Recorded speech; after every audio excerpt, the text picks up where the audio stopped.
প্ৰথমে মই সংগীতাই বনালোঁ সকলোকে এটা নতুন ভিডিঅ'লৈ স্বাগতম জনালোঁ। আজি আপোনালোকৰ কাৰণে একেবাৰে সহজ পদ্ধতিৰে বনাব পৰা কমলাৰ কেকৰ ৰেচিপি এটা লৈ আহিছোঁ।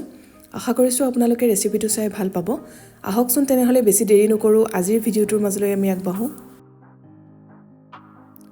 কমলাৰ কেকৰ বাবে ইয়াত মই এটা কমলা ব্যৱহাৰ কৰিছোঁ। যদি কমলাটো সৰু হয় তেতিয়াহ'লে আপোনালোকে দুটাও ব্যৱহাৰ কৰিব পাৰে। কেকৰ মিশ্ৰণখিনি তৈয়াৰ কৰাৰ আগত কেক টিনটো ৰেডি কৰি ল'ব। ইয়াত মই প্ৰেছাৰ কুকাৰ ছেপাৰেটৰ বাতি এটা ব্যৱহাৰ কৰিছোঁ। এইটো 6 ইঞ্চৰ বাতি। কেক বনাবৰ বাবে আপোনালোকে যি বাতি ব্যৱহাৰ কৰে যিকোনো এটা লৈ ল'ব। প্ৰথমতে ৰিফাইন তেল এনেদৰে চাৰিওফালে সানি ল'ব যাতে পিছত কেকটো ভালদৰে ওলাই আহে। লগতে এখন বাটাৰ পেপাৰ কাটি পেলাই এনেদৰে পাতি দিছোঁ, বা ইয়াৰ ঠাইত বগা কাগজো আপোনালোকে ব্যৱহাৰ কৰিব পাৰে। তেতিয়া কাগজখিলাৰ ওপৰতো অলপমান তেল লগাই ল'ব। এয়া আমাৰ কেক টিনটো ৰেডি হৈ গ'ল। এতিয়া আমি কেকৰ মিশ্ৰণখিনি তৈয়াৰ কৰি ল'ম। তাৰ বাবে এটা ডাঙৰ শুকান বাতি লৈছোঁ। তাতে ৰুম টেম্পাৰেচাৰত থকা 2টা কণী ভাঙি লৈছোঁ।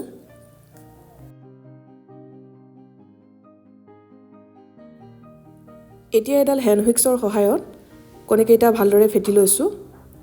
প্ৰায় 2 মিনিটমান ফেটি ল'ম।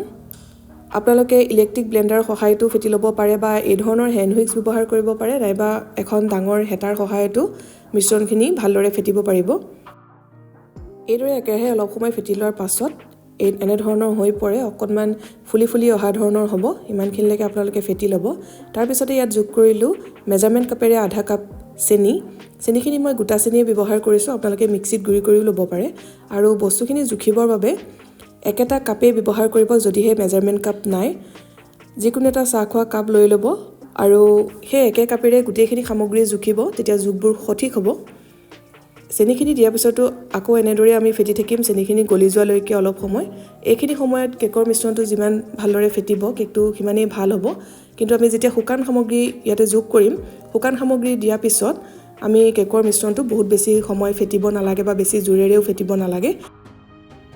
এয়া মোৰ ভালদৰে ফেটি লোৱা হৈ গ'ল, চেনিখিনি ভালকৈ গলি গৈছে। এতিয়া ইয়াতে যোগ কৰিছোঁ ৰিফাইন তেল। ৰিফাইন তেল ইয়াত মই আধা কাপতকৈ অলপমান কমাই দিছোঁ, সম্পূৰ্ণ আধা কাপ দিয়া নাই। আৰু তেলখিনি দিয়াৰ পিছতো কেইছেকেণ্ডমানৰ কাৰণে ভালদৰে ফেটি ল'ম।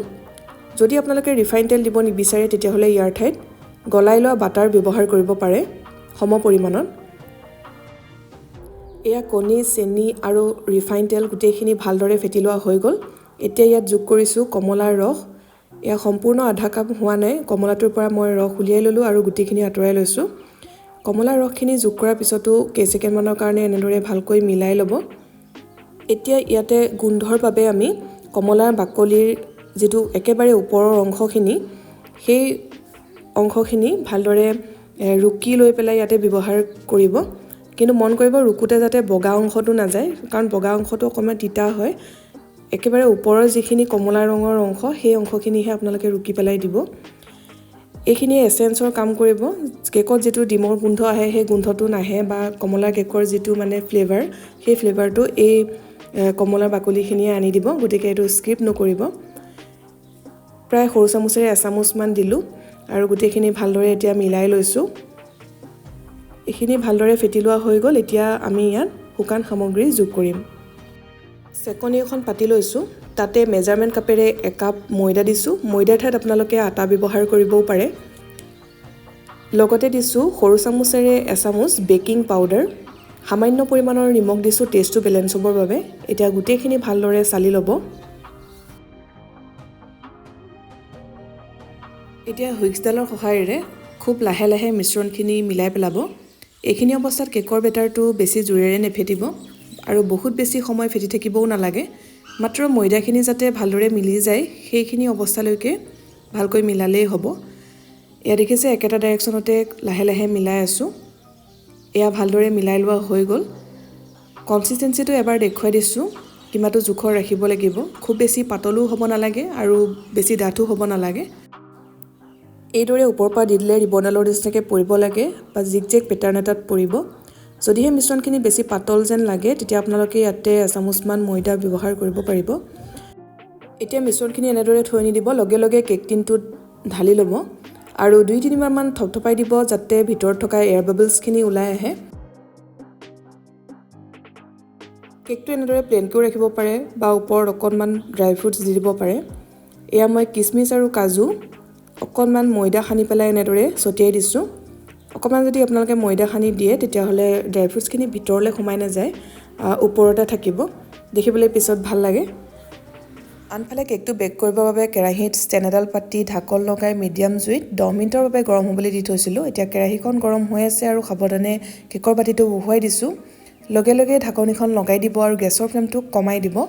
এতিয়া কম জুইত কেকটো সিজিবলৈ দিব, প্ৰায় 40-45 মিনিটমান সময় লাগিব, তাৰপিছতে আমি চেক কৰিম। একে পদ্ধতিৰে কুকাৰতো আপোনালোকে বেক কৰিব পাৰে, মাত্ৰ কুকাৰৰ সাঁফৰৰ হুইচেল আৰু গাস্কেটডাল খুলি দিব।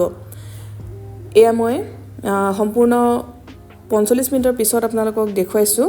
দেখিছে কেকটো দেখিয়ে ধৰিব পাৰি ভালদৰে সিজিলে, তথাপিও মাজত এনেদৰে চেক কৰি চাব পাৰে শলা এডাল সোমোৱাই। যদিহে কেঁচা মিশ্ৰণ লাগি নাহে তেতিয়া গম পাব যে কেকটো ভালদৰে সিজিলে, আৰু যদি কেঁচা মিশ্ৰণ লাগি আহিছে তেতিয়াহ'লে আৰু 5 মিনিটমানৰ কাৰণে কেকটো সিজিবলৈ দিব। এতিয়া অলপ সময় এনেদৰে বাহিৰতে থৈ দিম ঠাণ্ডা হ'বৰ বাবে। তাৰপিছতে বাতিটোৰ পৰা উলিয়াই লৈছোঁ, বাটাৰ পেপাৰখনো আঁতৰাই ল'লোঁ। কেকটো খুবেই কোমল হৈছিল, মই আপোনালোকক এপিচ কাটি দেখুৱাইছোঁ। সম্পূৰ্ণৰূপে ঠাণ্ডা হোৱাৰ পাছত এয়াৰটাইট কণ্টেইনাৰত ভৰাই ৰাখি 4-5 দিনমানলৈকে খাই থাকিব পাৰিব। যদি এই পদ্ধতিৰে আগতে কমলাৰ কেক বনোৱা নাই, এবাৰ নিশ্চয় বনাই চাব আৰু কেনে পালে কমেণ্ট কৰি জনাব। আশা কৰিছোঁ ভিডিঅ'টো চাই ভাল পালে। যদি ভাল পালে ভিডিঅ'টো লাইক কৰিব, লগতে শ্বেয়াৰ কৰি দিব। আৰু যিসকলে চেনেলটো ছাবস্ক্ৰাইব কৰা নাই, ছাবস্ক্ৰাইব কৰি কাষতে থকা বেল আইকনটো প্ৰেছ কৰি অল কৰি ৰাখিব, তেতিয়া আহিবলগীয়া ভিডিঅ' নটিফিকেশ্যনবিলাক আপুনি পাই থাকিব। আকৌ এটা নতুন ৰেচিপিৰ সৈতে সোনকালে লগ পাম। ভিডিঅ'টো চোৱাৰ বাবে বহুত বহুত ধন্যবাদ।